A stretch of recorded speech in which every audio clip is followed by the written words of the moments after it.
I just had a quick observation on that from the other end. I think you're absolutely right that there's no connection whatsoever between traditional Mazatec use of salvia and salvinorin in Camden Lock.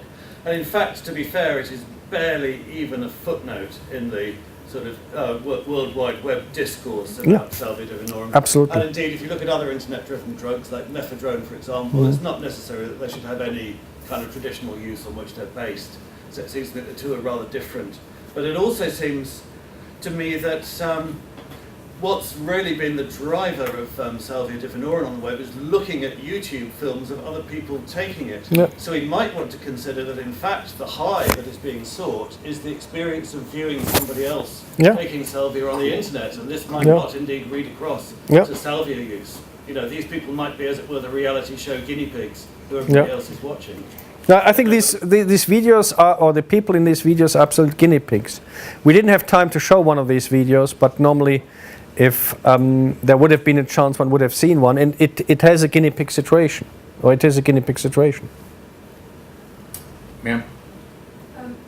I was fascinated last November to see on BBC News 2 different days, 23rd of November and 25th of November, an announcement about a Brazilian mint tea, which was a salvia that has pain-relieving properties equal to opioids.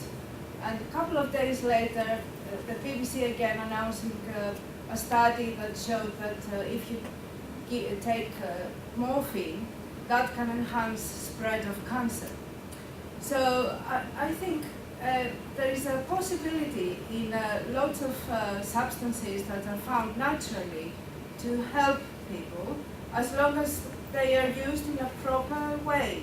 And it's the same with drugs. And don't forget that most of the drugs come from a naturally occurring, from nature itself. No, I agree with you. The one thing I would add is the problem I have with the media, and I'm not the only scientist who has these problems, is really what you have as data does not really match up with what the journalists make out of it. A few years ago, we had a little poster at the British Pharmaceutical Conference about the isolation of a well-known compound and its derivatives. We had about 5 compounds, camphoryl glycosides, nothing exciting if you are a chemist. But interesting stuff, and we published it from an unknown species and everything. We got the headline in one of the daily whatevers, Yellow Press, I forgot what, Daily Mail or whichever it was. New wonder antioxidant from the Mediterranean diet. Solves health problems, and they went the whole thing. I think that we have an issue there. That we have an issue there that how things are being presented is completely out of control.